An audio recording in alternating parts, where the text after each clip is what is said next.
Welcome to the Outer Realm with Michelle DeRoche and Amelia Pisano. Airing live on the United Public Radio Network, 105.3 FM in New Orleans.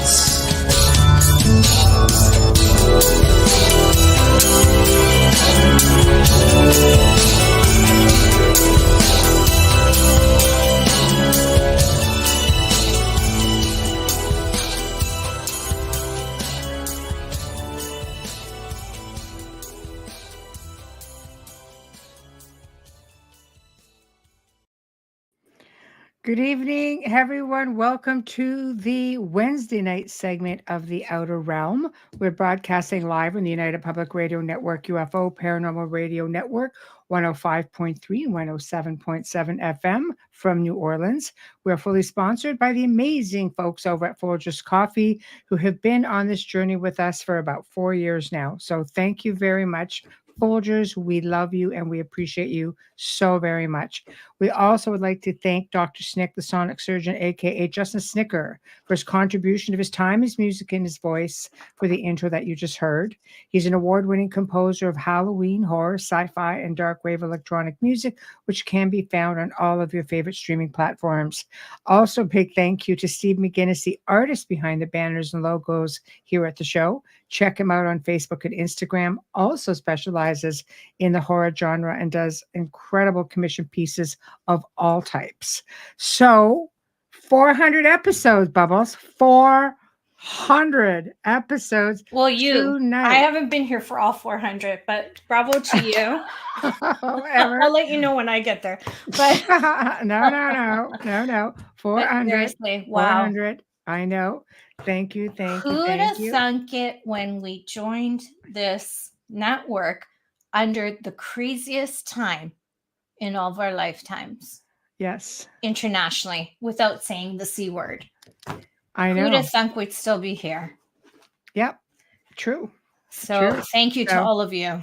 Yeah. It's amazing and still going strong, and we're grateful to everyone who listens and grateful to everyone who comes in and participates. And tonight is no exception. We welcome for the very first time Christopher Jordan, who's going to be discussing the benefits of using frequencies for meditation, brainwave entrainment, and consciousness expansion, and all kinds of like phenomenal stuff. So can't wait for that, because I'm always a bit of a harpy when it comes to frequencies and vibrations, and everything's made up of frequency and vibration. How many times are you going to say it? But I know. Even scientifically, I know. Everything is energy.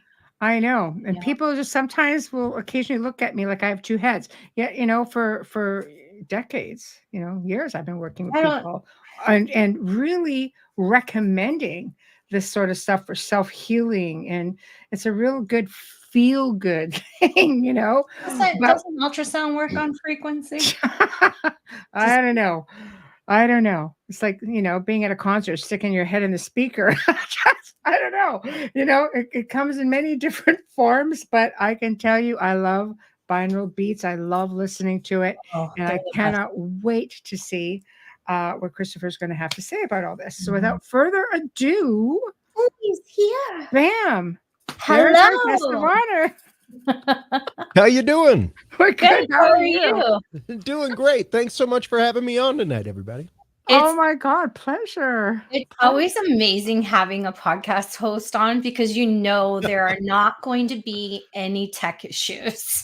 No. Yeah. One would hope. I was actively going through and doing crazy updates on my studio computer until about 2 hours ago. Oh, that's nice. My buddy left. I was like, no, seriously, like this program needs to work. Whatever happens after that show tonight, I really don't care. I can stay up all night, do updates, whatever. It was hilarious because like you said, maybe I should update mine. We've normally got our game in check. I know.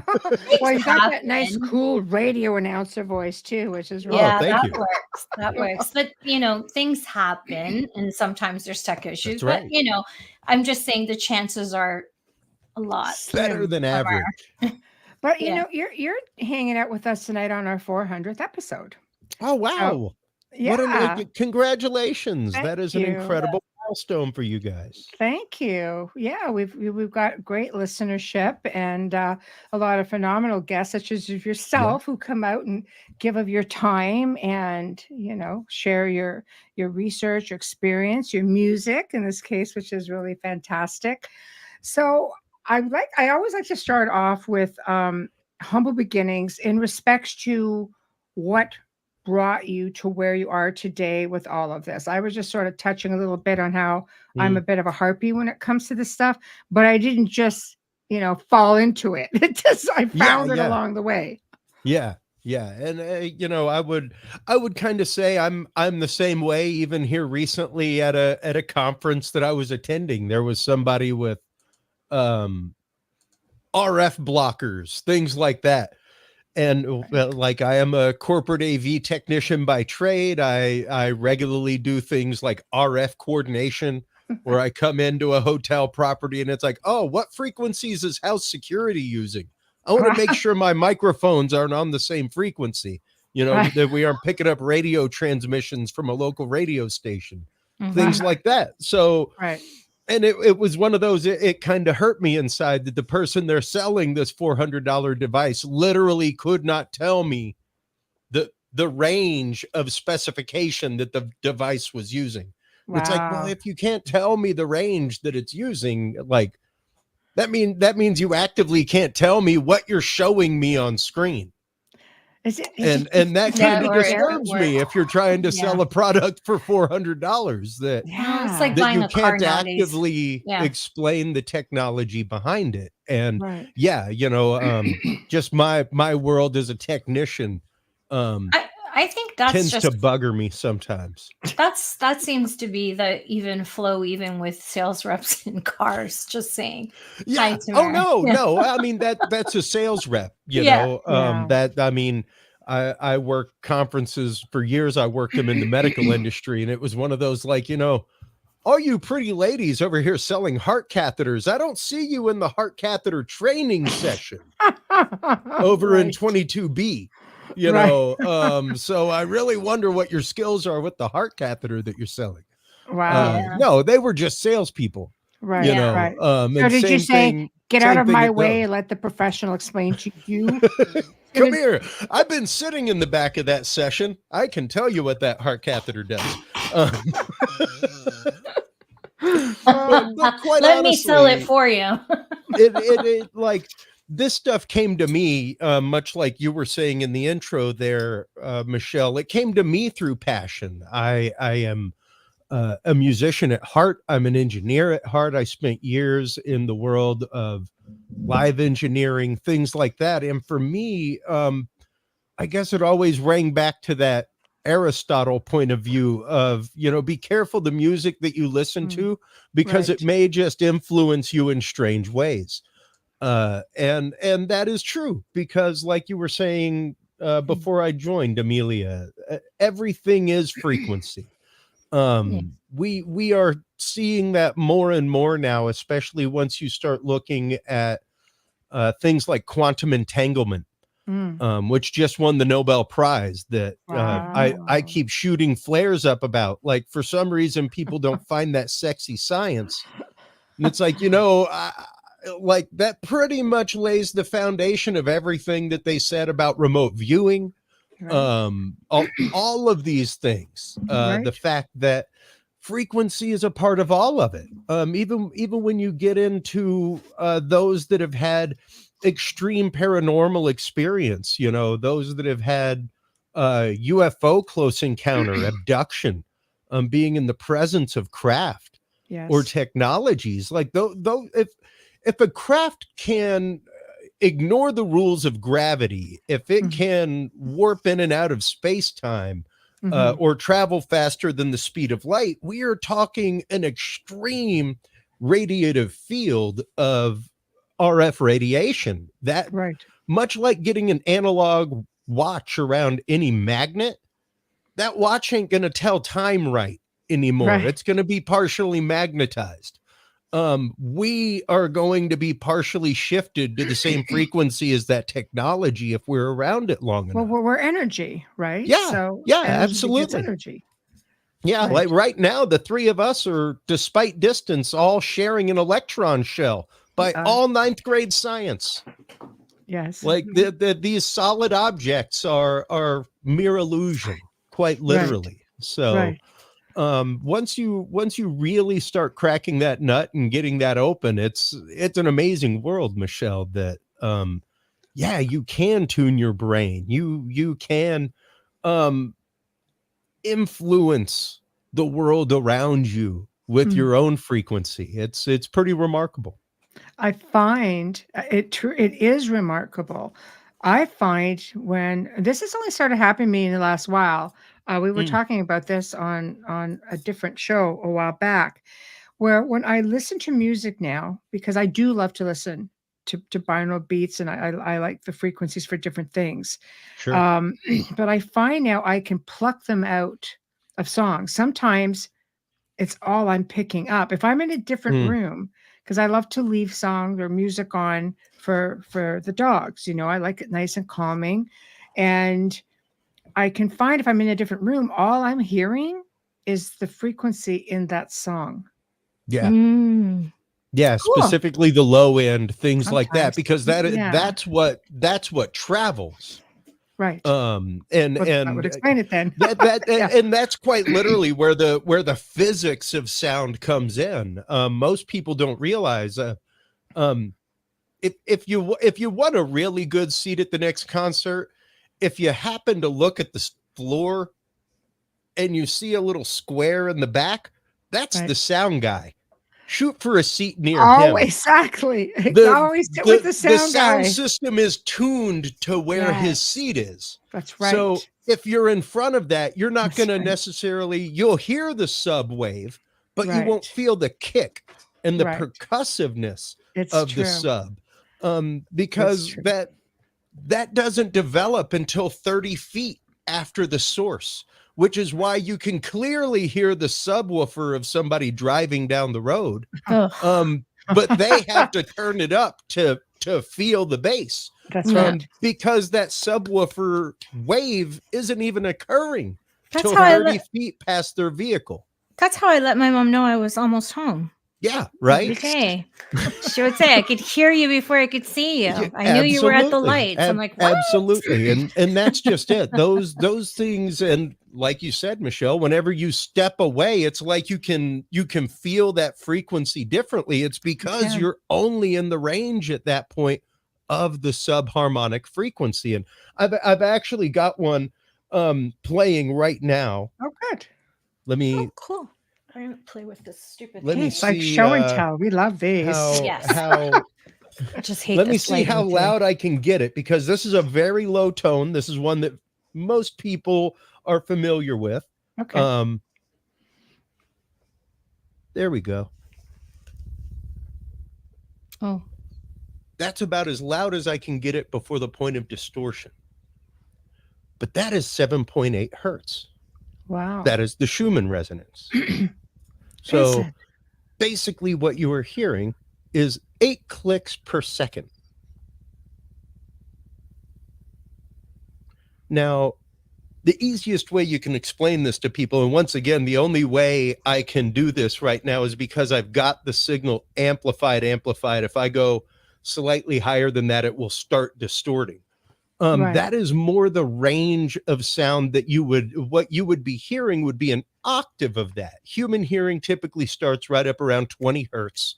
Right. That's 8 hertz. So it's just below. We would be hearing the first octave of 8 hertz, which is right up around 16, the lowest ranges of human hearing.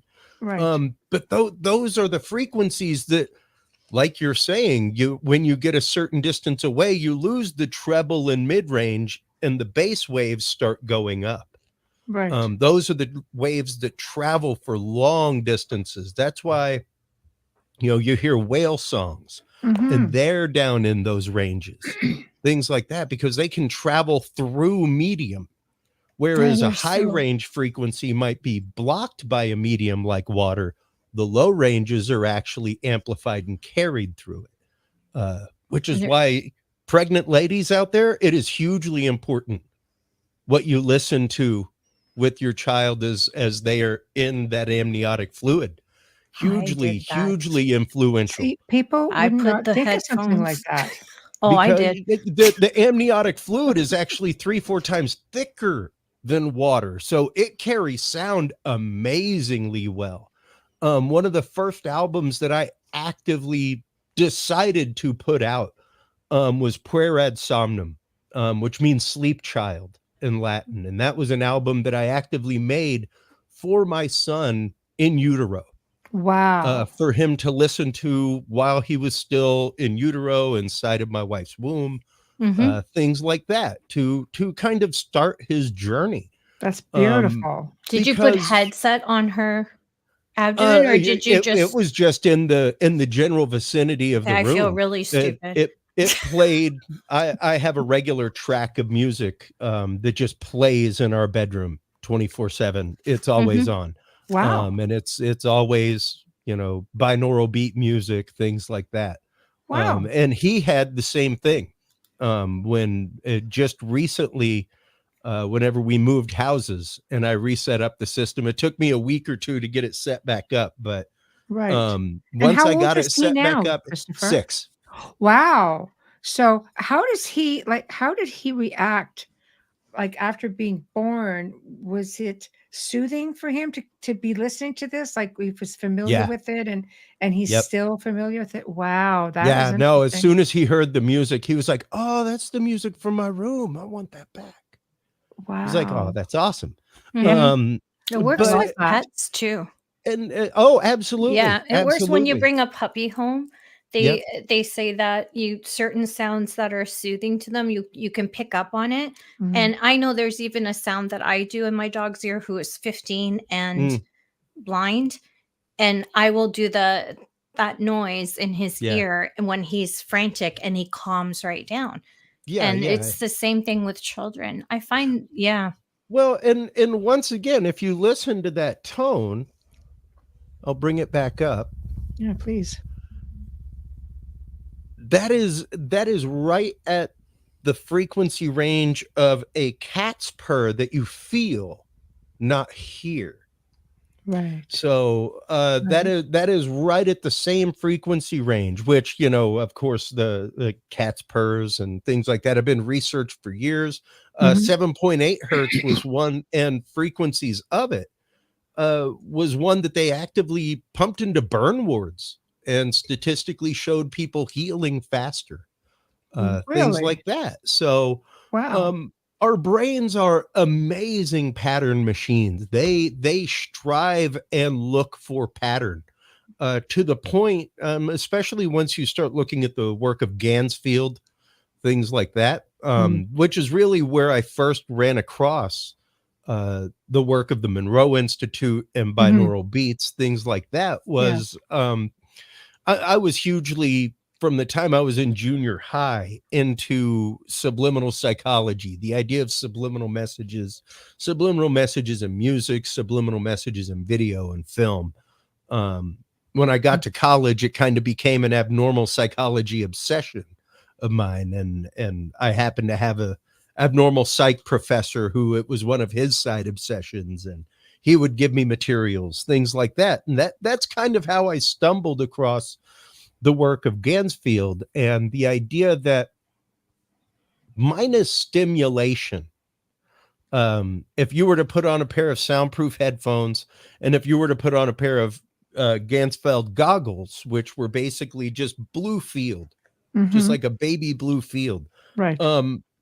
Eventually your brain will just start creating fractal patterns. God, see, that's crazy to me. It sans the stimulation of the outside world. It wants stimulation. It's striving to look for a pattern. So it will, God bless, create patterns for you. Right. If you ain't going to give it stimulation. And I found that fascinating. That's crazy though. Started the first thing that I found, I've got it right here. was the Voyager XL. They used to sell this little thing.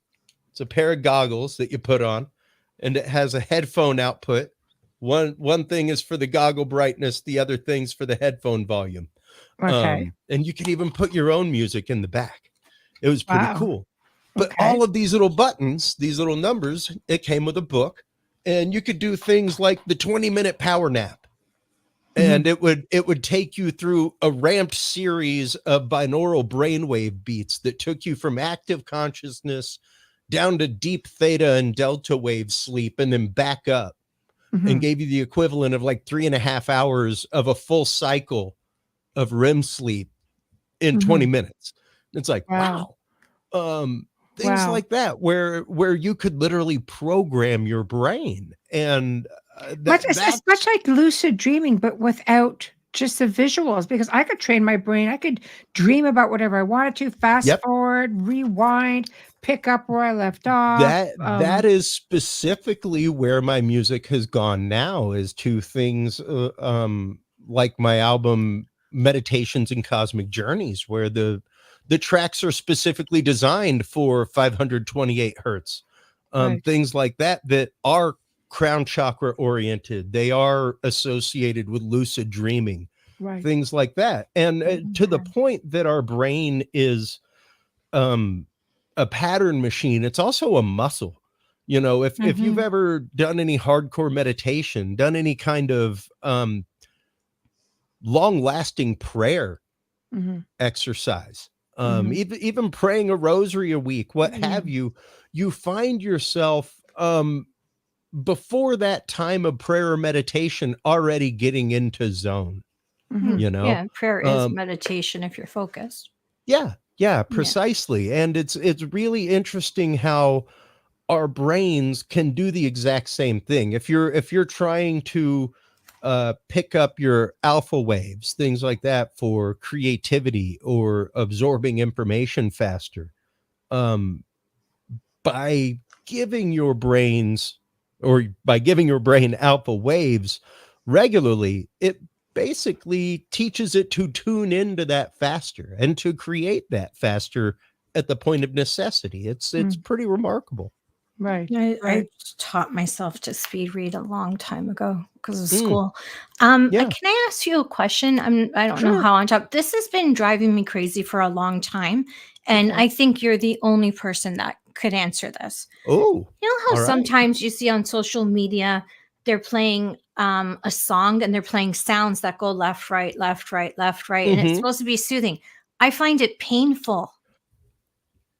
Some people do. Okay, so it's not just me losing my mind. It's not just you. Yeah, hold it behind your ears and listen to it left, right. I'm like, I can't listen to this. There are a group of people out there. The way it's been described to me by a couple of people, and this was after I released my Chakra album, you know, that probably more than any album in my whole life has taken me longer to assemble and put together and be to a point personally where I'm like, all right, put it out in the wild. So I sent it to some friends, and there were about 2 of them that responded in the same way you did, Amelia, where they were like, you know, I don't know what it was, but it was like somebody was giving me a wet willy in my brain. Wow. It was, for me, it felt like it was wrapping around my brain and pulling it. It was like a device point. I don't remember, Michelle, when you were telling me recommending that I do the hertz and I start listening to different frequencies. And I said to you at one point, this really hurts. Like I couldn't.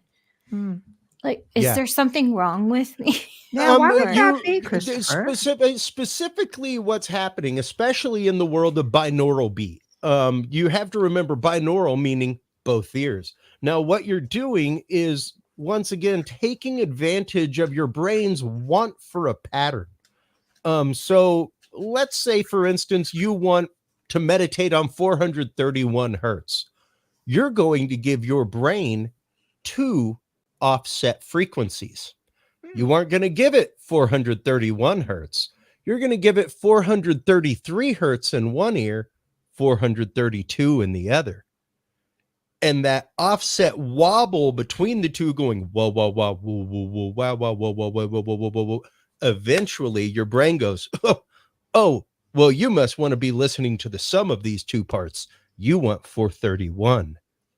Okay. And your brain literally starts creating the frequency 431. Nobody's giving you the frequency 431. They're giving you the two around it. So what your brain doesn't like is hearing the two different frequencies at the same time. It woogs it out. It's too much data at the same time. I love binaural. Someone like you, I would recommend if the binaural specifically in those frequency ranges doesn't behoove you, try pure tone frequency. No, I love binaural. I love binaural beats. I love everything about it. But that one exercise that they tell people who have ADD that it's easier for them to focus, and someone singing they'll use a song like from Miley Cyrus, and then they'll do beats and frequencies. I'm like, it's painful. But I don't know if it's because of my gifts as a medium, if it's just hard for me to lock in on something. That's why I thought, is there something wrong with me? Is this something? But I like Tamara says you run on a different frequency. We all do, though. That would be, I would akin that, though, Amelia, to saying that because you're partially psychic or clairvoyant, you're malfunctioning. You know, everybody's brain is different. Everybody's brain, like, these are one of the most interesting things I found amongst all the medical conferences I worked over more than a decade of my career. Was whenever I would work panels on SRIs, serotonin reuptake inhibitors, you know, things that, you know, people like me use daily for social anxiety, that kind of stuff. And the fact is, they have no idea. Zero idea as to why that dosage will work for me and why it will not work for somebody with the exact same symptomology, the exact same body type. It may not work. To the same point, when I was a kid, I was one of the kids that was like my beautiful son, a distraction to himself and others. Right. With his classmates. I love that. I was a kid from 75, so, you know, Ritalin generation. That's what they did. They just, it sounds like he needs a few milligrams of Ritalin. Right. Well, they put me on the Ritalin, and about 2-3 weeks later, they were like, we need to get Chris off the Ritalin. Because I was one of them that it had the opposite effect. Like, it slowed me down. It was like nap time for Chris for 6 hours straight. So yeah, you know, it's hard like to watch. We don't know. We have some really good generalities, and once again, good folks like the Monroe Institute, people like that have been doing work in this realm for 30 years now.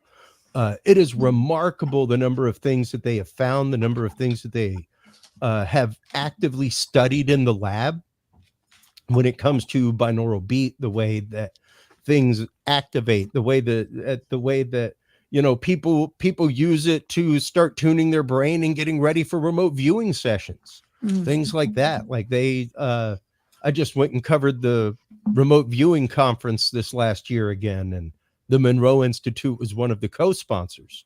And amazing information, being able to sit in on those sessions and really absorb that, because, you know, we are swathed with frequency on the daily, ladies, whether we choose it or not. You could carry all the crystals, like you could be wearing I'm holding a crystal right now. I could be wearing a suit of these things. It doesn't mean I'm not still swathed by frequency. And, you know, the more we can do to tune ourselves, to keep ourselves right, to make sure that we are in the space that we need to be to meet the world.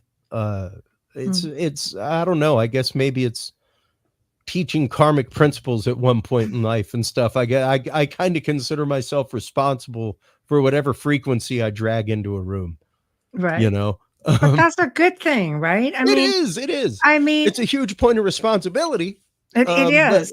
But at the It same is. token, it's one of those that it keeps you present in mind of things, and we are bombarded daily with negative, Yes. negative, especially since the pandemic, man. Like Yes. it was already rapidly swirling toward the center of the bowl. Right. Once that happened, I think that was Art Bell's true point of quickening right Right. there, where like things are at a roiling point with society now. And to a point where negativity and fear tend to rule the day, and it's really hard to get out of that feedback loop. I agree. And it generates its own frequency, its own vibration for sure. Tack that in with a few, gigahertz of this or that coming from, Absolutely. Right. where I'm going with it. But Yeah. right. I think that it all plays a part to generate us to react a certain way. I mean, as wonderful as frequencies can be, it can also be used against us in so many ways. Oh, absolutely. I mean, one of the things I guess one of the causes that I really champion on my show is targeted individuals. Oh, to the point that I actively wrote an entire album for targeted individuals. Let's talk about that. I'm busy right now writing part 2, which is for the experiencer. Because once again, these frequencies are all around us, and there are a group of people out there in the world who for decades have claimed Havana syndrome type symptoms, Right. where they hear piercing frequencies, Yes. where they hear targeted voices inside of their head telling them things. Right. There were a few of these cases that hit big news, like Aaron Alexis, the Navy Yard shooter many years ago. The nice single mother who was shot by the Secret Service in front of the White House, who heard the voice of Obama in her head regularly. There are technologies that can do that. I've got one in my closet, a parabolic speaker. It was a kit that I bought for like $150. I had eBay. a parabolic. It was crazy. Big science one. Yeah. Parabolic microphone is one thing. Now imagine being able to Yes. reverse that process and pinpoint sound to a specific zone. Oh, see, that would be cool. Same way they do in they did it in some shopping centers. I know that they use it actively in museums, things like that, where you step in front of an exhibit and you hear what the exhibit's about, and as soon as you step outside of the cone of light, it's silent. That is a parabolic speaker where they have specifically dialed in the distance of the intensity of the sound.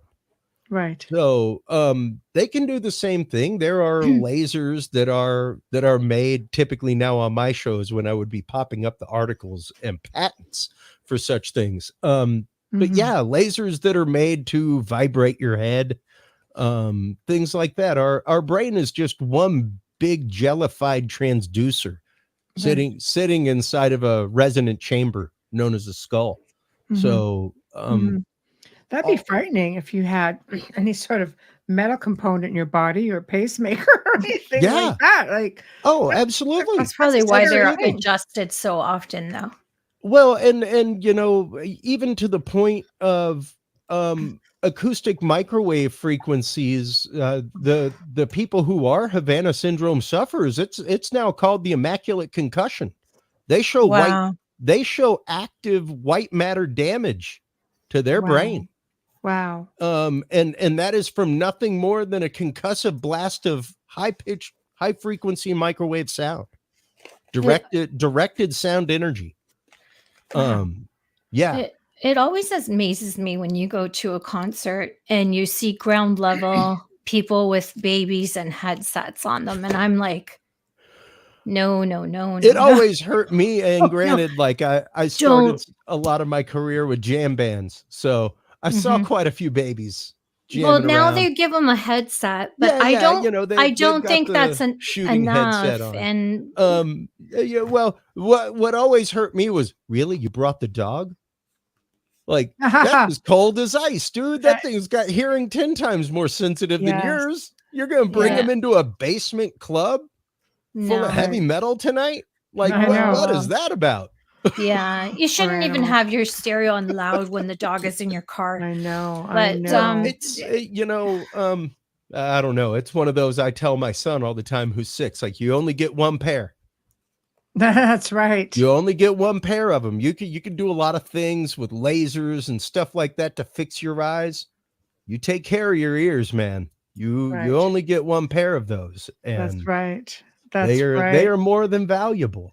I feel like by the time he's retirement age, they'll probably have implants that are vastly beyond cochlear implants now. They've got them pretty incredible now. Yeah. Whenever I traveled, especially for the medical shows, there was one of the doctors who had cochlear implants, and she actively had a device that she could come and just plug into one of the aux sends of our board, and she had control of her own equalizer into her brain, all kinds of things from a mobile app right there on her phone. She could tweak the sound herself and get rid of background noise with algorithms. It was like, wow. Yeah, which is amazing. Oh, that's an implant going directly into your brain. Yeah, I think we all could use one of those. Just it's pretty incredible. With not having implants if I can help it, because not like that. I meant to clear out the background noise. Well, to me, anything within the body can react to these frequencies. Like, we're talking about targeted individuals. Let's talk experiencers. No. So that fascinates me. So you're writing music for this now. Yes. What made you decide that you should do this, and how will it benefit an experiencer? Well, once again, those who have had experiences, whether they're paranormal experiences, whether they're extreme cryptid experiences, or experiences of close encounter, they ontologically change you in a different way. And specifically in a way that happens pretty rapidly when it comes to disassociation with people, with society, with feeling lonely, with feeling that you are the only one who's had this experience, that you are the only one who understands this experience. And that's hard. That's a hard shock to deal with. It is so much so that, there are numerous cases in the books behind me where people had the same experience and they don't even talk anymore. Because they couldn't talk about that experience, because that experience shaped them in different ways. Like a prime example would be Calvin and Charlie, the two people that the Pascagoula alien abduction happened to. Yeah. Philip Mansell's been on a few times. And like their families were friends, things like that. They knew each other, but it eventually got to a point where it pretty much drove a wedge between them. It did. And these things happen to a point where, man, like imagine, I don't know. I've got a wife who's pretty open-minded about a lot of things. I mean, she's married to me. Right. But you're also living a good time too.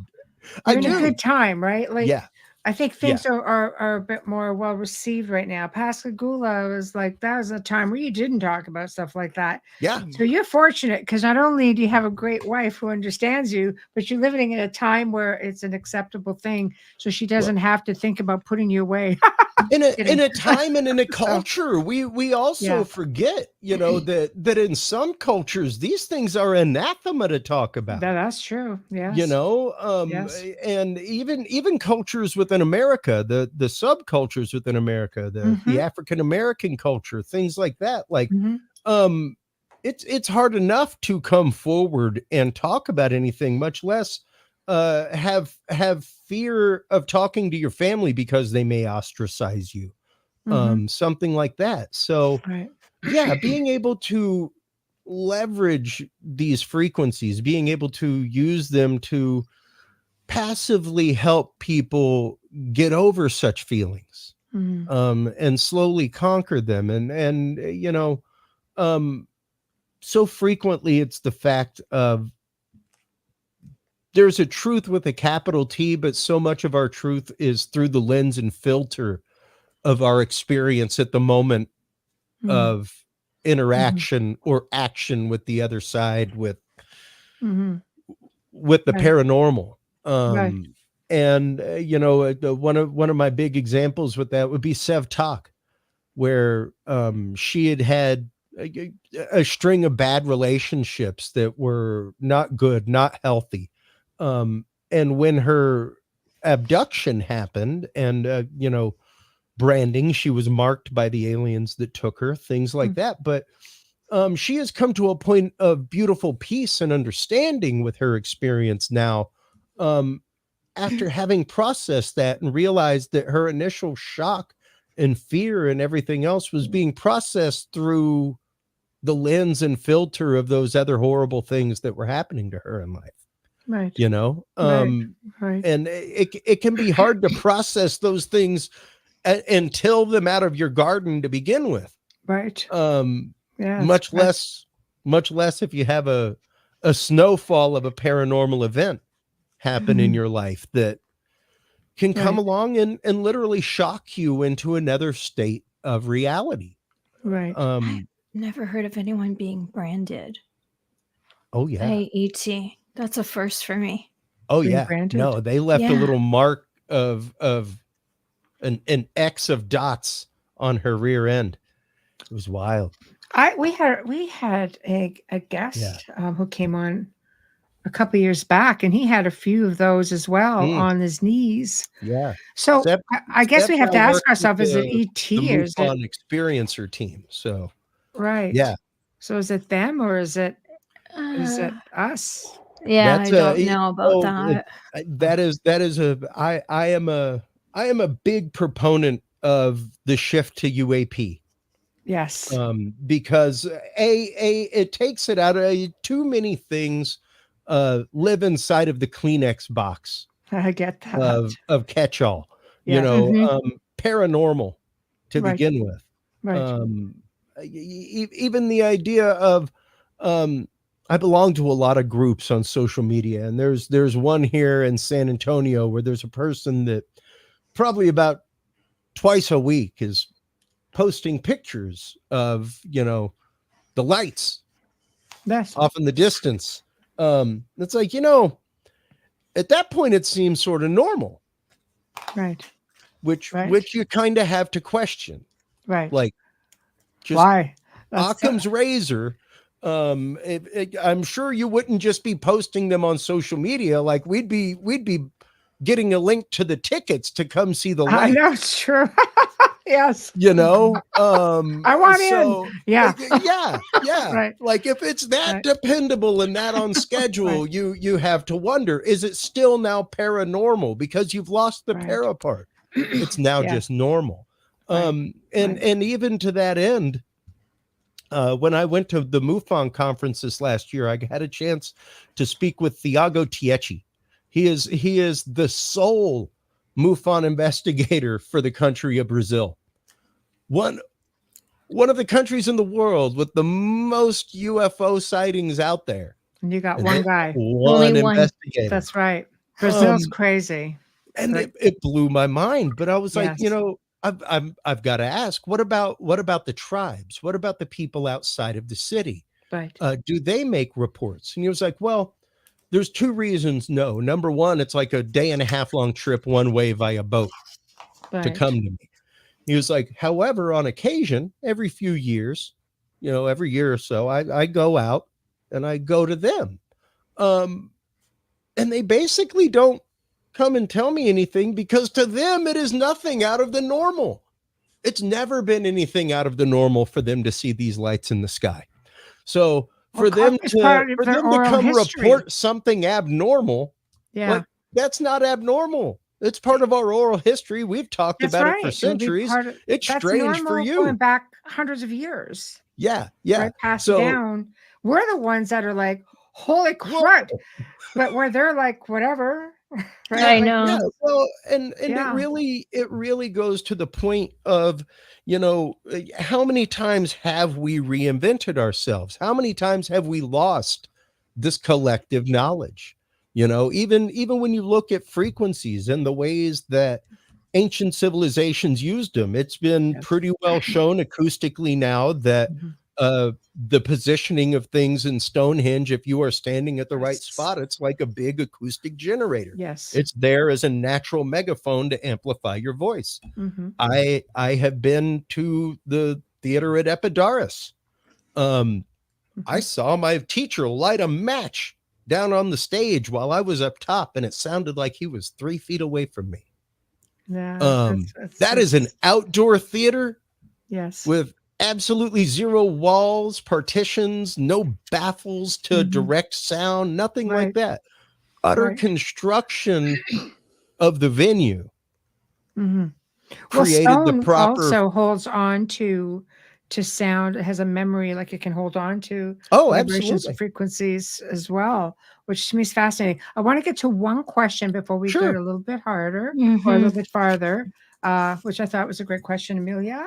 Yeah, thank you, Michelle. Hey, Alex, how are you? He's a friend of ours, Alex Rondini. Thank you for contributing and asking a question here, joining us tonight. Can auditory signals also affect the visual? 110%. Yes.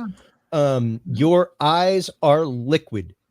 They are a big sack of liquid. So the same way that you see cymatics working in a pool of water, things like that. Yes, certain frequencies will start releasing chromatophores in your eyes, things like that. Like you can start seeing spots in front of your eyes. Oh yes. Yeah. All kinds of things. Right. So yes. Hey. And even to the point of coloration and where color even comes from. I am trying to find, there it is. Here's an image that I show pretty regularly. Right here, you can see the actual color of sound and the fact that, yes, each note in the musical scale, absolutely, because it is a frequency, has a matching frequency of color. This is where the whole idea of chakras and chakra balancing and, different colors for each chakra, all that kind of stuff come from. And even the idea of light therapy, being able to expose yourself to more blue light, things like that. Like there's a reason why we have blue light filters for devices, because blue light is more damaging for our eyes. That's why it's on your glasses when you're working. You can get blue light block glasses if you're on the computer a lot. I think what people don't realize, and I just learned this recently a few months ago, and I remember telling Michelle that your eyes actually don't have color. They're just strands, and it's the way the sun hits and how thin the strands or thick the strands are. That's why eyes like, mine, Michelle's, where you have changes in them. Is because of everything, the environment around you. Absolutely. Yeah. Absolutely. And strange, right? Where we say blue-eyed, green-eyed, brown-eyed, amber, hazel, like me. My eyes are different color every day, but it's all in the fibers. Yep. And we see a very small, narrow slice. You can see right there, that visible light range is pretty well where we hear also. It's just inside of the range of hearing. So pretty well inside the same thing. So there is a whole realm of things out there that we do not see at all. Here's a prime example. Not too long ago, I had a chance to go to Salem, Massachusetts. Right. Here's Proctor's Ledge. Yeah. This is where the witches were actually hung. Now, the next image I'm going to show you is from the exact same model camera, but with the filters stripped off of it. So this is a full spectrum mod. This now sees everything that the sensor range is allowed to see in infrared and ultraviolet. This is much closer to the way like parrots, things like that, see the exact same world that we live in. If you're a tetrachromic, you're somebody who not only sees red, green, and blue, but you've got yellow in there as well. So you get to have an additional million colors that you get to see. Is that why women can identify different shades of blue over men? Yeah. One of many reasons. Joke. And to respond to Alex, yes, absolutely. They are using things like ultrasound right now to help blind people to see. Because that technology is used by bats, used by dolphins, all kinds of things. Even 2 years ago, it was right after the pandemic. Whenever I went back to CES, I'm getting ready to go there and do a bunch of coverage again. But there was somebody who came in and had, it was basically microwave radar dishes that were 3 millimeters by 3 millimeters.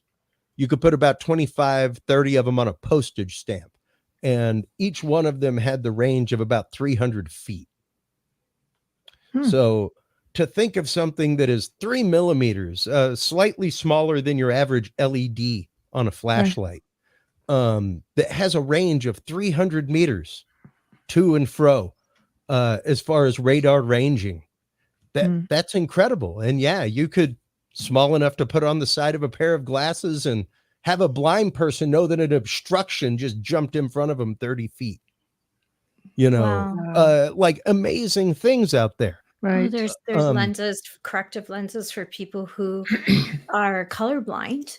Yep. I've seen those amazing first time experiences where they put them on and you can feel the joy in them. Like you could just feel it. It just resonates. Yeah. And it's just proof of the fact that adds a different realm of truth. That adds a different realm of reality. That person has experienced and processed reality in a totally different way. Yeah. My wife gets upset sometimes because I tend to phone scroll while watching shows. I'm fully guilty listening over here too. I'm fully listening and fully absorbing information. And she's like, how can you keep up with this? I'm like, how did people keep up with radio dramas while they were doing dishes? Like, they didn't see the person's face, but they knew what the shadow sounded like. They knew what Alex sounded like, and they were the same actor doing different voices. You know? So yeah, like you have to think about like, how does a blind person process the world? They watch soap operas as well. Right. You know? They just don't see the actual image of the voice. It doesn't mean that it's not a character playing a part and that it isn't differentiable between the other characters on screen. You know? So yeah, we get really hung up on how we process information when our brain's going to take care of 90% of that anyway. To the point of allowing subliminals to slip in, showing the fact that our brain will fully fill in the blanks for us. It will put what we expect to be in there. It's pretty wild. It's wild. It's dangerous because in some cases, like if you need to have a recollection of something very serious, for example, eyewitness accounts. Well, and this, I'm going to be 50 here in about a year. I grew up in the age of the idiot box, it being called the idiot box, the boob tube, things like that. Sure. There is something to that. Now, our eyes tend to see between 24, 30 frames per second. That's why animation, old film, things like that are very natural, because that's the range of motion is 30 frames per second. Now, once you get past that, you start getting to a point of even at 30 frames per second, eventually you will get to a point of zombification. You will get to a point that your brain is processing things at the same speed that information is coming in, which means it has shut off a part of its conscious self and just started taking in. Right. Right. Now think about that in terms of HD and moving from a 30 frame per second television, which was an actual tube TV, to our LCD TVs that are moving at 50 hertz, 60 hertz, being once again that pulse per second rate. Right. This is why fluorescent lighting makes you tired, gives you headaches, things like that. It's because it's pulsing twice as fast as your eyes can see. You know, and on occasion you'll see a ballast go out and you'll actually see that pulse happening the same way that you heard the 8 hertz a minute ago. And yeah, you know, Wayne, you do have to wonder about whose vision you're actually taking in. Well, like this is television, tell-a-vision. Well, and it's the fact of, 60 hertz, you're gonna hit that zombified state twice as fast. That's why I use it. But you hit HD, you're talking 120. Now that's 4 times faster. That means if there wasn't a law, which there is a law that prevents subliminal messages from being put into television, being put into film, because at one point they did it. Well, we don't know if the government's still doing it. Well, the government didn't do it, but advertisers did it. Yes. And to grand success with things like a flash frame of drink Coke. Let's go out to the lobby. Things like that. They showed marked sales. Even to the point of with parabolic speakers, one of the big studies that was done, I think it was in Finland, was sales of bananas. And they actively showed like skyrocketing sales of bananas at places where they used these little speakers to, as you passed by bananas, hey, you tried a banana today? And then it was gone, you know? So yeah, it's pretty remarkable how our brain wants to, once again, fill in those blanks. And if you're giving it that blank slate of one frame every 30 seconds, or one out of every 30 frames per second, once you get into HD film, now that's 4 frames a second that you could throw in. You know, it's just metric bar math from there as far as hot dogs to buns, how many messages you could throw in that your brain will never even see. Well, I mean, that's everyday life. You start getting into the whole spectrum of paranormal and you know, being UFO ET experiencer. I've spent 2 decades in the field of the paranormal research, doing television and working on different levels of research, and delving into, you know, paranormal is one small part, but very much connected to, you know, being an experiencer, contactee. Then you get to throw in all this other stuff. But I'll tell you, with the similarities of some of the things, like when, for example, when you're doing voice recordings and some of the things you're picking up on, a big one for me was radio signals, because spirits tend to ride the waves. If you're doing like the old analog voice recordings, that was always fascinating to me. Yeah. And you know, that is as far as tech, that has been one of my big kerfuffles over the last few years, Michelle. I'm an analog guy. Sitting right here next to me is my actual reel-to-reel machine. I love that. I love using old cassettes and that's where a lot of those experiments started, when you're talking about the Black Orchid recordings, things like that. From back in the day, a lot of the original EVP recordings, the whole method of operation was the fact that the ghost was able to manipulate the weak magnetic field of the record head to disturb the magnetic tape. Now, my question, I guess, comes to bear with modern investigation. I guess they can influence the 1 and 0 of the digital recording. I don't know. I don't know. Like, I can understand the magnetic field being able to be manipulated, but the 1 and 0, because that's what's happening with the digital recorder. It's recording a 1 and 0 representation of the sound that's happening. It's not an actual movement of physics. No. So, and I've always preferred the tapes. I just can't fudge them. I'll tell you, one of the most compelling recordings I ever got was on one of the old answering machines that had a tape on it. And I came home and I could hear a message, and it was streaming in the background, and it beeped. It went through about 3 or 4 beeps, and you could hear music very faintly in the background. All of a sudden, she channeled in, left this message, and then phased right out, and the music phased out. And that was on an answering machine, for God's sakes. Yeah. Yeah. It's like, And that's just it. You know, they had pretty sensitive stuff inside of them.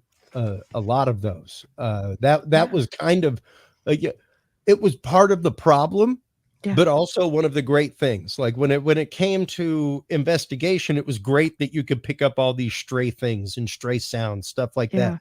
As an engineer, it was one of those, my God, how do I get rid of all these artifacts? How do I get rid of the undesirables? Whereas when you're investigating, it's give me as much data as possible to examine, you know. And I guess that now, granted, I am hugely happy with the point of conversation we are at in the world today, because like you said, you've been working in this field for quite a while, and 20 years, I'm a rookie compared to some people been in it. True.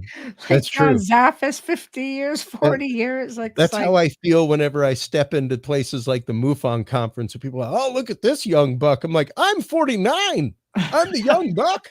I know. I'll take it. It's like when I'm I older walk than into you a are. Knights of Columbus meeting. Look at this young guy. It's like, yo, I think you're looking at the wrong demographic, my friend. I know, but isn't it great? But we are at a different point of conversation, and we are at a different point of technology. We are at a point of grand interest amongst a lot of people. We can thank a lot of that to media and shows and, you know, places like Travel Channel, History Channel, things like that. At the same time, it obfuscates so many things. Well, I think from a paranormal standpoint, there's a relation to music and frequencies. I experimented with a sort of a ghost box that I had designed, which was interesting because I was in the middle of nowhere. Maybe if you're lucky, one radio station, and the spirit of the home apparently loved music. So I would do things like, okay, I want to hear a little bit of the King. Bear in mind, middle of nowhere, you're lucky if there's one radio station, Elvis Presley comes through. I'd say, how about some old Blue Eyes, Frank Sinatra? Okay, give me the Fab Four. Now you're getting all these. I tested all these genres of music. Wow. And this is you know, this is how this spirit relayed. But it was fascinating to me how they were able to draw that in and manipulate that. I have even come to hypothesize lately, Michelle, the fact of when it comes to frequencies, things like that, especially with manifestation. How many phenomena are being manifested by the investigator? How many people, as they are prepping equipment, are trying to blank slate themselves? As opposed to getting excited that I'm going to this place that's haunted. I'm going to this place that has these experiences. Are you quite literally manifesting that the same way that the scientists were manifesting things in the lab? That I agree. wrote about.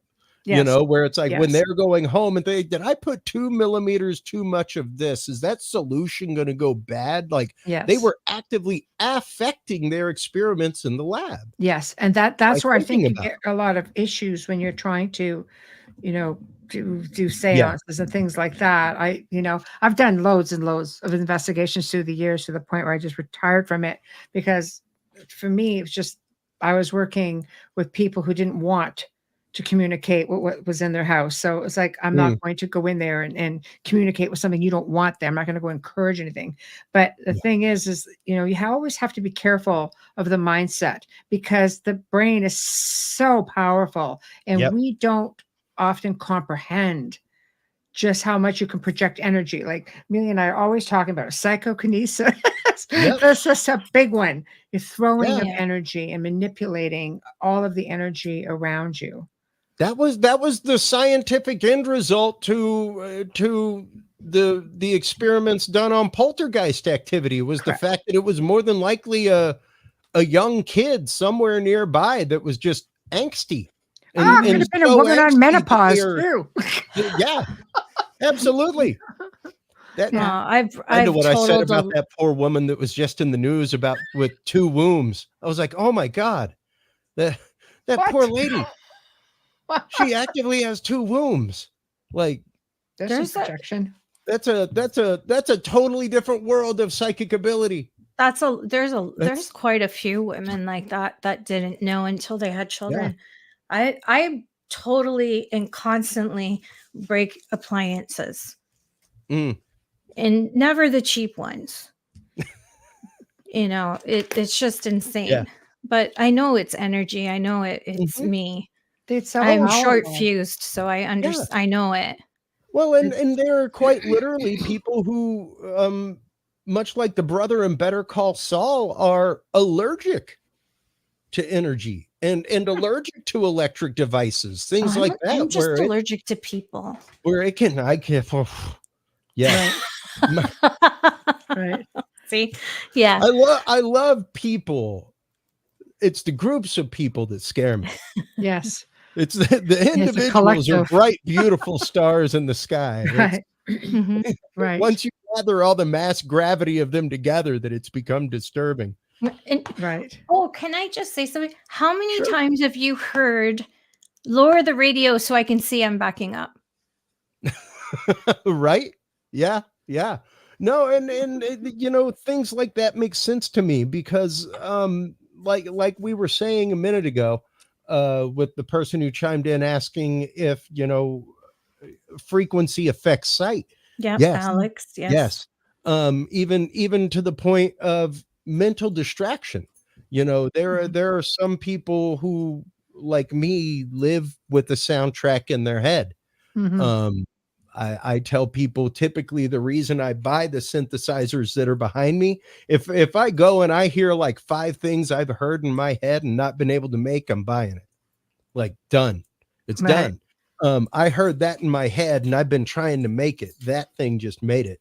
Like, that's crazy. Finished. But it's because it's something that I heard in my head. Same thing with things in my sleep, stuff like that. If I hear music in my sleep, I wire cabinets. Yeah. I wire cabinets as my counting sheep. Now, when I see something that I built in my sleep, I typically try to build it. Right. Paul McCartney was known to dream lyrics to his music and then write them when he woke up. Absolutely. And it's just proof of the fact that we are connected in a totally different way, and to the point that our brain actively takes vacation most of the day. Right. It is autonomically going through things. If you are somebody who, like I used to be, where you were driving an hour through Houston traffic to get to work, you checked out through most of that. Maybe you saw a red light in front of you because of a brake light, but 80% of that, you were zoned out. You were in a state of automatic hypnosis driving that. It's like drones. So it makes you sort of wonder what kind of frequencies are being pumped into the atmosphere to put you in that mode. Yeah. But, so I hear music regularly, all kinds of music while I sleep, while I'm awake. So I'll be laying there before I fall asleep and I hear all kinds of music. So how does that come into play? Is this all these frequencies that just are always going on from towers or radio stations or dimensional? Like, what is it exactly? Baby monitors pick that up too. There's some of that. You have to remember that folks like yourself, Amelia, folks like you, Michelle, specifically after doing 20 years of work the way you did in the field that you did, you're an open channel in a different way. You're a receiver in a different way. And the ways that you tune in sidebands are totally different. Same thing as if you take a radio with really fine tuning on it and one that, you know, is digital and kind of skips around in between things. You don't get those in between stations. You don't get the things that I've heard if you entire wiggle the choirs. knob just right, Yeah. you know, I hear entire choirs. I oh, yeah, hear all kinds of different chanting. I hear Viking chanting. And I'm fully awake. And I'm sure, going, sure. I'd But love to hear it's that one again. also it's Yeah. also because you are open to the capital truth in a different way, though, you Right. know, and in a way that you are willing to have something come from somewhere else, you Sure. know, Sure. that if you suddenly channeled an idea, you may not be surprised by that, No, it happens a lot. you know. Not always a Whereas most good idea, people, but it happens. well, You and know? it's kind of one of those things. It's very counterintuitive. Like I've Yeah. just started my remote viewing journey with Lynn Buchanan recently. Right. Amazing stuff. I have been fascinated with remote viewing for years, Right. and you know, you think about things like meditation, ecstatic prayer, stuff like that, where you are trying to silence the quote monkey mind. You Right. know, that thing of, ooh, irons are hot. Did I leave the iron on? You know, Right. and now you're worried about home and everything else. Whereas remote viewing, all you do is write that down on the side. Like, ooh, I thought about an iron. And then you just continue to receive. You don't let it get in your way that you thought about an iron. You know, you're Right. going to accept the fact that your brain randomly thought about an iron, and it may be some precognitive stuff that brought up an iron. So we're going to put that on the side note. So we're going to keep iron inside of our head, and we're going to keep receiving. So as opposed to most things where you're trying to silence the monkey mind, that's one where you counterintuitively want to kind of just let the monkey mind go and Right. roam and see where it takes you.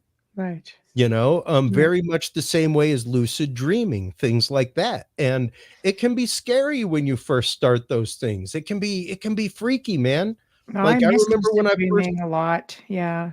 when I first started my lucid dreaming work years ago, the point that I came to was the point that eventually led to, you know, some sleep paralysis, things like Mhm. that, where it's that feeling of falling that typically scares you awake. Right. That if you can get past it, now you're talking about astral projection and kind of being slung shot out Right. somewhere else, you know, and being in a totally different place. And Right. yeah, our brain goes through so much of our day autonomically that's what dreams are. Mhm. It's the things that we didn't get to process that kind of started taking root.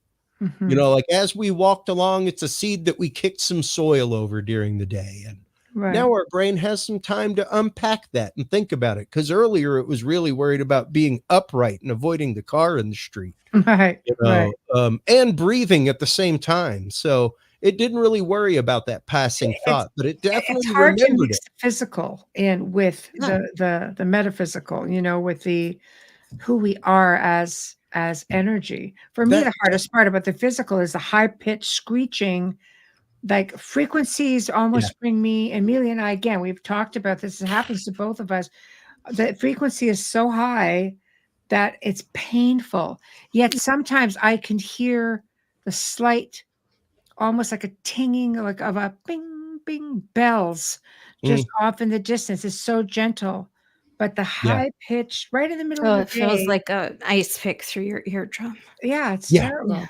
Yeah, no, and you know, a lot of that is once again, I think being willing to be in tune to things that are outside, Mm, you know, and being watchful for those things. Like we've trained our reflexes in a different way, you right. know, and not only reactively but proactively in a Mhm, different way, right. you know, and we tend to kind of look at the world the same way that, like, you know, a brown belt would look at the world going around. Right. um I'm not gonna use anything, but wow, Right. what's the opportunity for me to use that? Or what is the opportunity for that I have to look out for? What do I have to be on guard for? Everything else. And Right. it can be hard to filter that out. I Like, use the television to numb yeah, everything. That's funny because, we were talking about TV and everything. I have it on yep, background noise and I yeah, can pick up whatever I'm doing and what's on the television. It doesn't, I need yeah, it. I need that noise in the background to have yep, Like a white peace. noise in Yeah, the to back all have the time. peace. Yeah. yeah, Seriously. Yeah. yeah. No, and You I mean, know, I have akin things, especially for years with my industry, because I don't enjoy large crowds. I don't like no, being in large Same. crowds. Same. too It's much way too noise. muddled energy for me. Yeah. But Right. when I'm working, Yeah. Same. when I was in the basement clubs, mixing sound, things like that, my focus was on the stage. It was like a horse with blinders on, you Right. know. That horse will gladly get the job done as long as it's focused on the task ahead of it. All the Right. distractions and everything else, like, hey, yeah, there's noise, but I can't see it, so I'm all good, So we're you know. okay. Right. Right. And you take that same horse down the same cobblestone street without the blinders, may Mhm. not be a may not be a fun ride. Might be No. a little rough, No. you know. Right. So yeah, when I'm working in a crowd of 10,000 people, uh, I'm good. Like Right. I'm golden. I got a handful of tech and I'm going to set it up.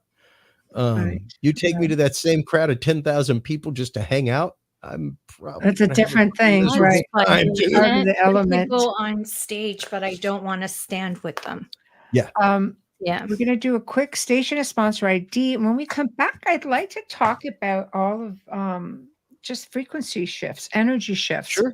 that so many people experience and how we can, how frequencies, how we can work that to maybe level ourselves off a bit or incorporate ourselves into Yeah. the whole experience.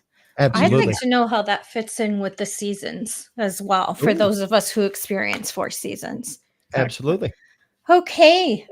You are listening to The Outer Realm with Michelle DeRoche and Amelia Pisano, coming to you live from the beautiful city of New Orleans on 105.3 and 107.7 FM, as well as the Roku channel. Our guest tonight is Christopher Jordan, and we are talking about frequencies, brainwaves, and consciousness. If you're just tuning in, no worries. You can stream our archives on any platform you normally use. Search United Public Radio and then search The Outer Realm. Remember to click like and subscribe so you don't miss an episode. And don't forget to share us with your friends and family. I need to move this around. Okay. So if to the I am so lost. Please forgive me. Seriously, I hit that little scroll thing and I lost my whole announcement. But I think everybody who listens in every week is probably speaking this with me. The wonderful people at Folgers, we want to say thank you, thank you, thank you. Tonight is our 400th episode. Thank you for your continued support in sponsoring our show. 400 episodes because of you and our wonderful audience. Thank you so much. Our fabulous banner and promo media. Huge thank you to Steve McGinnis. He's a horror illustrator. He's a fantastic artist, not only in horror, but he can create commission pieces as well. And you can find him on social media, Facebook and Instagram. Our intro and our outro is a huge thanks to Dr. Snick, the sonic surgeon. Justin Snicker, award-winning composer, vocalist, and musician. You can find his music on Amazon and Bandcamp. Forgive me. I need coffee. Stream on any platform. You can find Dr. Snick on Facebook and Instagram. He's dropping clips all the time on Instagram. Michelle and I have told you numerous times about his little videos that go with the clips of music, and they're creepy, but they're cool. And don't forget to use him when you're searching and creating a story on social media. Amelia can't speak today. So if you're watching us on Facebook Live or YouTube right now, don't forget to give us a like, click that subscribe button, and share us with your friends and family. I am like blah, blah, blah today. Seriously. I think it's the holidays, where you're just Maybe it's like constant, and then Mercury you get here and it's retrograde. like There's a whole other frequency. or there you go. Retrograde's never been friendly for me. No. It's never been a good thing. But forgive me for that. Thank you to everyone. Oh, there we go. Well, Folgers does watch the show, so this is a really nice Wow. compliment. Tell Folgers is why I buy their products, because they support shows like this. Well, thank you very much. Foxy Joe, and I'm sure Folgers thanks you as well. And they do watch. So here we go. Folgers, ask Jojo about France. That's all I'm asking. Just Just ask Joe about France. All right. So we're back to shifts and frequencies and seasons. Seasons are something interesting for me. I guess there's something interesting for you too as well if you're there in New Orleans. I'm here in Austin. I lived in Maine for many years, so I got used to seasons. I'd always heard about this thing called SAD, seasonal affective disorder. The fact that you actively go through sometimes months of depression because of lack of light. Yeah. Like that actively happened to me when I got to Maine for my first 2 years. It was like, wow, this is strange. It's a thing. Well, less sunlight, yeah. Well, yeah, and I mean it's one of those our bodies are made to function with it, you know. It is quite literally our biological clock. The soft spot in our head is direct window to our pineal gland, basically. So you're not wrong there. Yeah. Right? Pretty so sound pretty wild activation. The pineal well, gland. and even light activation. You know, and you were joking a minute ago about Mercury in retrograde. One of the first albums I ever did that fully incorporated frequencies in this way. I'm getting ready right now to go through and remaster it. But it's called Ecliptic, and it actively incorporated sounds of the planets, their moons, and their resonant frequencies. Wow. For people who did astrologic meditation, things like, you know, meditating on Mercury while it's closer to the earth. That's fantastic, like that. Actually. So that was one of my first real forays into the world of using binaural beats for good. When I first started using binaural beats, it was much more of my avant-garde music. I was once again a big fan of subliminal messaging, subliminal work in movies, music, things like that. So I used frequencies that made you uncomfortable, made you feel like maybe somebody was in the room with you or watching you. Things like that in my avant-garde conceptual pieces, you know, about like fallen angels, that kind of stuff. So crazy stuff. It was always much more on the psychological end than on the let me help you. It was more to see more to poke and elicit a response. Right. You know, where people would go like, I don't know what it was, but that like just made me feel really creeped out inside. That was disturbing. Yeah. And it'd be like, ooh, mission accomplished. Awesome. You're welcome. Yeah. Great. And it wasn't until years later that I actively, and I guess a lot of that was much more when I was doing the avant-garde stuff, it was much more experiments with sounds and sonics than it was melody, harmony, traditional arrangement and composition. So it was much easier to reach out and do something like that and get a little bit crazy. When you're trying to do music for meditation and to specifically calm and soothe somebody, there's things you try to avoid doing, you know, dissonant sounds, things like that, that I'm oddly actively attracted to. Well, I think a lot of people, especially if you listen to Edgar Allan Poe's album, sometimes people, they get creeped out by all of those sounds. Instead, for me, I found them soothing, and I'm sure Michelle does too. I do. I don't know if it's stuff. Yeah. Right. I don't know. And Gregorian chants, some people are creeped out by them. Michelle and I can have them playing on loop 24 hours. Yep. Yeah. Yeah, and those are things that, once again, when you start looking specifically at the construction of the buildings that they were recorded in, things like that, they were made specifically for sonic that. arrangement and to carry the human voice. Just remarkable use of mathematics, physics, things like that came directly from esoteric knowledge. Yes. Okay. That segues right into what I was going to ask you. Do you feel DNA has a play on that? Like our, like not past lives in that sense in the paranormal, but our lineage, our ancestors, that DNA imprint resonates with certain sounds because of it? Does that make any sense? Yes. In the same way that epigenetics is changed by diet, things like that, Really?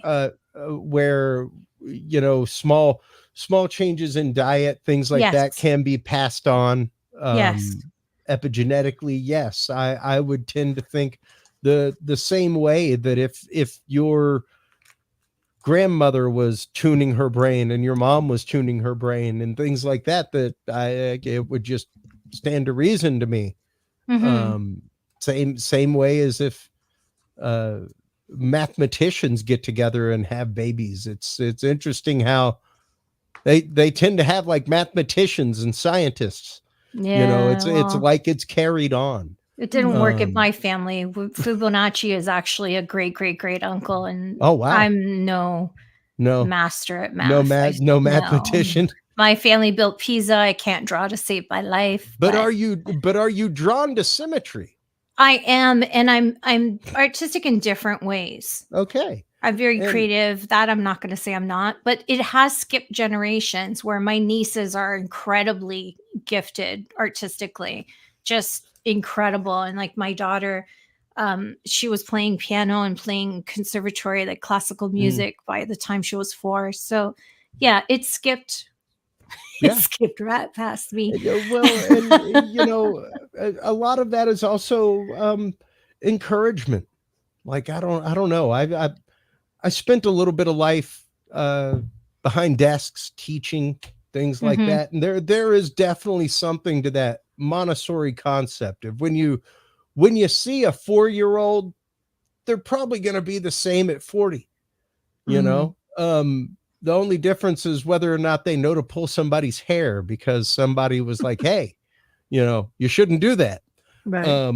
It's interesting. The same things that I was into when I was a kid, I am ragingly into as an adult. Same. A lot. Yeah. I tinkered with circuits. Think when I was probably about 7, 8 years old, just a year or so older than my son. I remember, and this was the time of He-Man, G.I. Joe, Transformers. I got all kinds of stuff for Christmas. My aunt from Alabama came, and she brought me a box.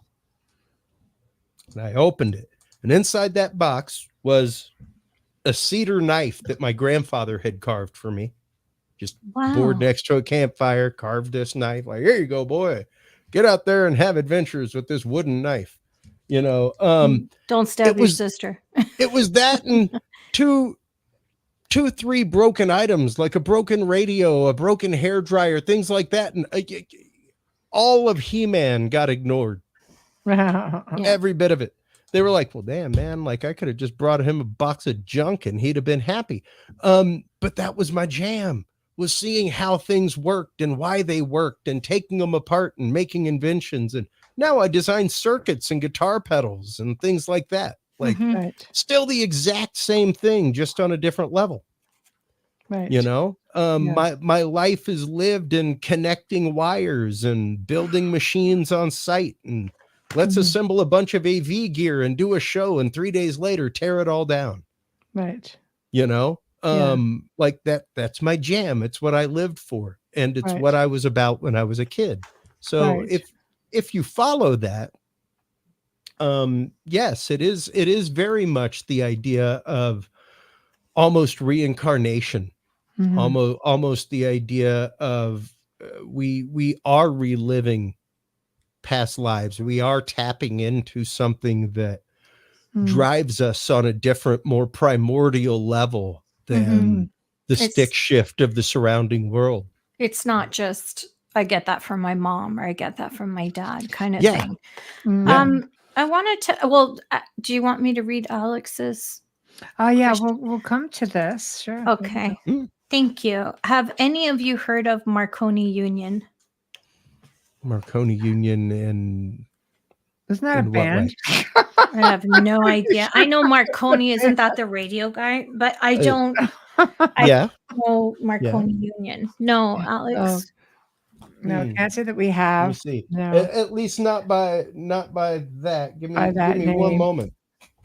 Right. I have a question after. Sure. Oh, it's a band, I want to say, that produces music that's supposed to ease stress. Yes. I was going to say, is that a band?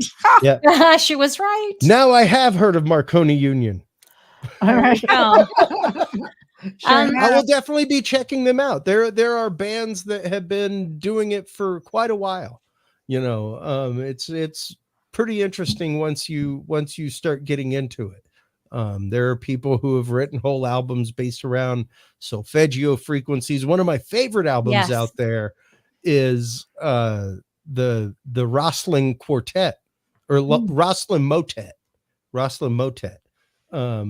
And that was a piece of music written from musical notes and cymatic patterns found in Rosslyn Chapel. I was going to say, I've been to Rosslyn Chapel. It's a pretty incredible place. Yeah, and underneath quite a few of the angels and visages are them holding like a piece of paper with a musical staff on it with notes. Yes. And underneath others are rosette patterns that are actively cymatic frequencies that match up with very specific tones and notes and frequencies. So there is somebody out there who has written an entire piece of music called the Rosslyn Motet that is based. A lot of people spend time deciphering that, so I'm not surprised that you wouldn't have a literary genius get in there and tackle that end of things, you know. Well, and it's like I've been telling my son, it really is probably more than anything the universal language. Yes, it is. Beyond everything. Music, mathematics, those two things. You could take anybody who knows music across the world, sit them down with 5 lines on a piece of paper, and they can share the same melody with the same expression without speaking the same language. Yeah, music is international language. Music is math. Remarkable. I mean, 1/4, 16. It's all math. Well, and it's all frequency from there. Yeah, you know. Is there a reason? So I wonder if this whole like the frequency in music would make sense as to why some of us really appreciate opera and some don't. Okay. Oh, absolutely. I mean, those things move us and vibrate us in different ways. Yeah. You know, I mean, no different than one of my favorite experiments that was shown in this way was whenever Mythbusters redid the experiments from Secret Lives of Plants, where they actively put the plants inside of greenhouses with the same circumstances. The only difference was the music that they were exposed to. And they grew with the same fervency with classical music and heavy metal. Right. I love both sides of the spectrum. And when you start looking at the math of both of them, they both use Mixolydian, Phrygian, all kinds of wild arabesque scales, things like that standard 4/4 time music does not use. Right. So yeah, it's much more mathematically intricate than your average hip hop or country music. That's probably why there aren't too many people that love country. Like it's very small. Sorry, guys. I mean, I like certain songs, but I'm saying country music is a small. Well, I mean, it's smaller definitely genre. There's definitely niches to all of it, you know, and even when it comes to what is pleasing to the eye, artistically, You know, there were many people who raved over Dolly's work, and many people who were like, well, that's something, I guess. You know, Dolly's music went on to remake boy, after we are. remake. I mean, her greatest hit is And there's Dolly. well, I'm talking about Salvador Dolly's Dali. an incredible songwriter, not just a Well, performer. Dolly also plays about 15 different instruments. Yeah, she's So pretty gifted lady. she is a Yeah, multi-instrumentalist. so was my dad. So was my dad. But yeah, it's one of those. Even though our brains are dissimilar when it comes to taste, flavor, things like that, they all have the same craving. They all want the same satiation when it comes to frequency, when it comes to having the same stimulus regularly, things like that. And it's interesting how now our as opposed to any other point in humanity, our sieves are quite literally overflowing. Our brains are made to filter information, and we have such ready access to information and are so overloaded with it that the sieve is clogged, so to speak. And it's hard for a lot of people to filter information. It's hard for a lot of people to filter out the negativity of the world that they live in. Meditation. I mean, you have written pieces for meditation that could help with that as well. Oh, absolutely. Even once again, quite a bit of my album meditation or music for meditation and cosmic journeys is there to help people like myself who are ADD brained, to slow it down, to try and live in third gear. Because it's hard. It can be hard, especially if you're naturally an overstimulated person to begin with, Right. So as we're slowly nearing the top of the hour, tell us about your show. Tell us about Curious Realm. How did it come to be, and where is it going, and what is it all about? Curious, when it first started, it was the fact of, like I said earlier, for many years of my life, I was behind a desk a few times a week teaching spirituality, religion, music, things like that. And I missed that. I missed more than anything the conversation that happened afterward, when me and a couple other instructors would go out and have drinks and knock philosophy around and things like that. And I started seeing, this was probably back in about 2014, 2015, that the world was going in a different place, that this philosophic exchange of ideas was no longer happening, that people were gathering in rabbles, that they just were trying to convince somebody of a paradigm, or that their paradigm was right. And that we'd lost an empathetic point of view of just wanting to know what our neighbor believed and why they believed it, and leaving it at that, and still giving a crap about our neighbor. Right. Still wanting to give them a cord of wood in the winter, despite whatever candidate's sign was on their lawn. Right. Yeah. And our country was founded in a beautiful, beautiful place. It was founded in a bar, by a bunch of people who did not agree politically, philosophically, religiously, but they all agreed, whatever that is, I don't want that. Right. And a great minority of our country took place in that. Less than 25% of the standing populace took part in the American Revolution. Most everybody else was like, hey man, if you could stop that craziness, because that's crazy. Like, I know we all left over here because we were crazy. But that's just crazy. But you're crazier. Yeah. Because our kind of crazy, and then there's your kind of crazy. That begat my show, Dudes and Beer, which was quite literally this. It was 3 people getting together once a week.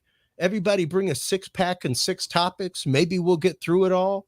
Maybe we'll agree on all of it. Probably we won't. But next week, we're still going to come and we're still going to talk and we're still going to be friends. Right. Despite any and sometimes it got heated.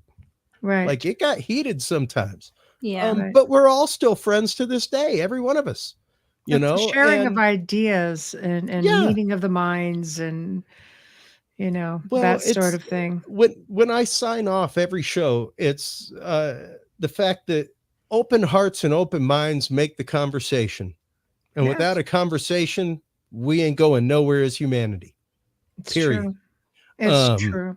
And that's kind of where we're at. Now, granted, it got to a point that I was on the road with work as much as I was at the time, 35, 40 weeks a year, doing things. So it was like, wow, I'm paying for a studio space. I'm never at that studio space. Right. Right. So That's true. at that point, it became frequently it was just me and a guest and not dialing into the studio space and dealing with a place with no internet to record a remote show. And it became much more about the deep conversation about hidden and anathema topics, things that people are uncomfortable talking about. Because we've got to be okay talking about them. Yeah, we're in an age of censorship now. You got to be careful about that. Well, and and I've definitely had at least 3 shows in my time that have been banned in countries, have been banned off platforms, all kinds of things. Yeah. But to me, that's just badge of honor. That just means I'm say, actively striking a chord if I get banned. Yes. That means I'm hitting something. But I mean, people don't want to talk about things like organ trafficking, Michelle. No. They don't want to talk about things like I'm bizarre. Human trafficking. Oh, I do. And the fact that like that's going on in your backyard. Oh yes. I just posted that. Yeah, I just posted true. a clip from the Sound of Freedoms. Thanks for that. Yeah. Yeah. No, and these are things that we don't want to talk about as a society. But if we don't talk about them, where are we going to be? It's not going away because you're not talking about it. That's it. It's not polite conversation because it instills fear in people. But the only way you can combat it and fight it is by talking about it. I'm pretty sure most religious conversations instill some fear in somebody in the room. Absolutely. Absolutely. I'm sure most political conversations do. Yeah. I just recently saw it. It makes me feel so boomer sometimes to say it like this, but I did just see a meme the other day that was like, the world is not responsible for your triggers. It's true. And it's a fact. I have numerous triggers in the world. I have numerous things that bring on my anxiety, but I cannot not go in the world because like the dude at the checkout counter doesn't know my trigger.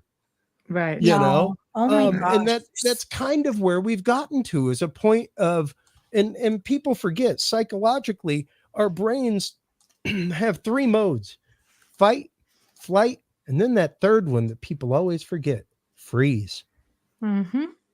Freeze.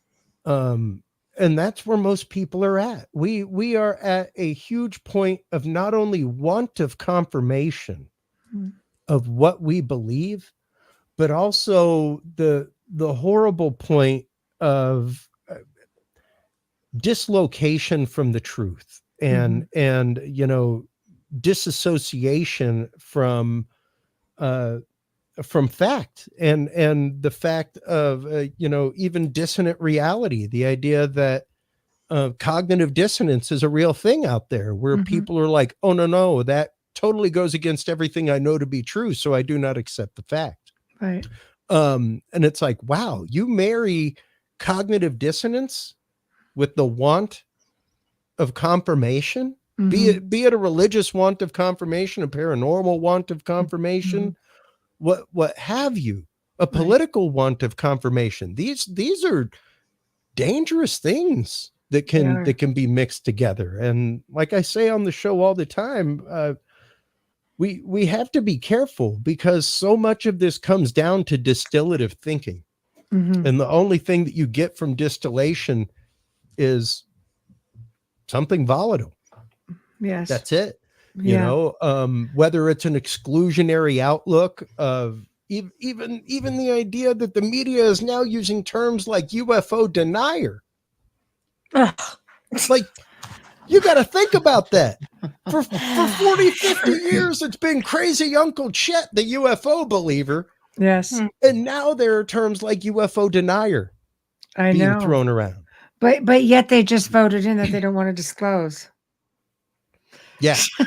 Yeah. You know, and at the same time that they are ringing flags and everything else in whistleblower testimony about, well, you know, these things are flying in flight path.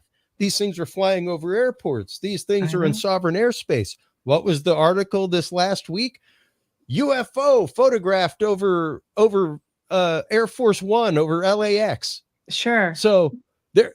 And we voted not to disclose, just so y'all know. Yeah. I wonder if other planets throwing those headlines over around. one of the busiest airports in the world, quite literally over one of the most powerful planes and people in the world. So tell me it's not an active threat now. I bet you they release some kind of money. Yeah, Denver's very, very. It's you know, but I wonder if they're having that conversation on other planets about us. Well, you know, the disturbing thing is, and this kind of goes along with the meme that you see all the time of the aliens locking the door as they pass by Earth. Going by Earth. Yeah. I know. You can't blame them, really.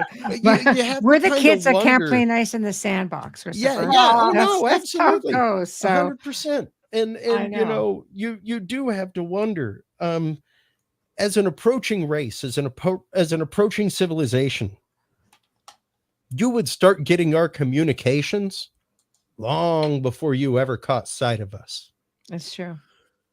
So imagine all of that data with zero frame of reference.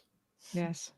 Everything. Imagine the madness of humanity, the good, the bad, the hilarious, the horrible, with zero frame of reference as to the history of how we got here. Now, granted, they would be catching that historically as they approach, just because of the way the speed of light works in radio waves. So they would be literally traveling through the history of humanity and our conversation. Well, they would know a lot more than us. Let's put it that way. What would they think when they got here, though, with sight unseen? Those poor things don't know where they came from. You know? Yeah. Right? If only they knew about crazy Uncle Chet. Exactly. They do. That's why they're not here. That's right. That's right. Haven't you ever seen that meme where the crazy family... Uncle Chet? What are you talking about?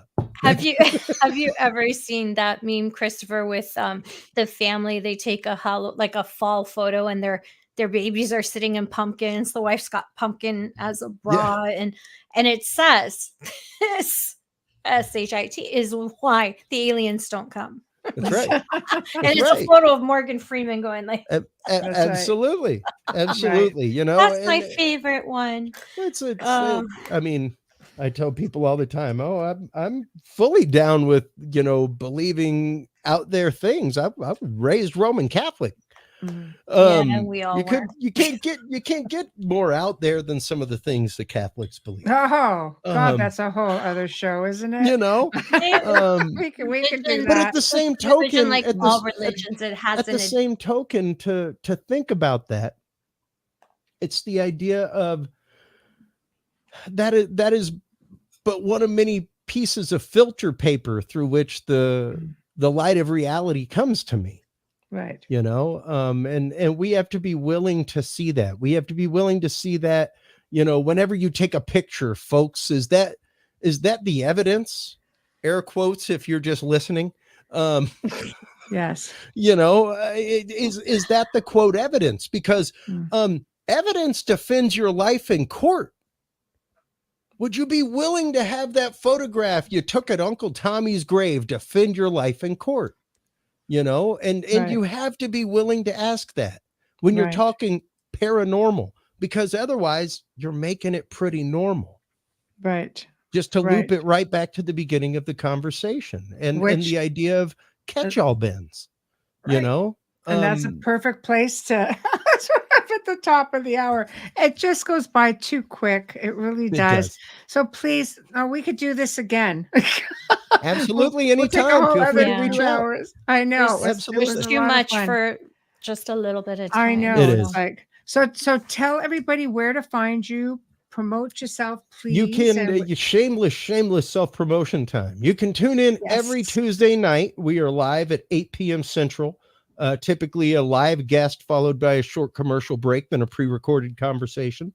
You can find my music and therapy music at artofchristopherjordan.com. You can follow the show at curiousrealm.com. We're out there on just about every platform you can think of. So just hop into Google or whatever your desired browser is and Google Curious Realm, and I guarantee you will find us. I love it. Well, thank you so much for joining us. And thank you. Yeah, we would definitely love to do it again and just sort of pick up where Reach out anytime, ladies. It's been more than a pleasure. Fantastic. Learned a lot. Thank you. Happy New Year. And you too. We'll see you in 2024. Wait, Chris, what? Chris Hanukkah. I love it. Covers them all. I love it. I love it. Happy New Year. Happy New Year, Christopher. Take care, guys. Good night. Well, guys, we are at the end of another fantastic segment of The Outer Realm. 400th episode coming to an end. Tomorrow night, make sure you join us because we're going to have an open mic night to basically commemorate, the year and some of the exciting things that we've gotten to do throughout 400 episodes. And we all get to hang out with you guys. And of course, right before New Year's to boot. Come on, this is going to be fantastic. To boot. That's just very Canadian. Yeah, for sure. So big thank you to Christopher Jordan. That was just fantastic. He's just such a joy to spend some time with. So huge thank you to him. Big thank you to Folgers Coffee, Justin Snickers, Steve McGinnis, and of course, our network, United Public Radio. So guys, we'll see you tomorrow. Thank you for tuning in. Good night.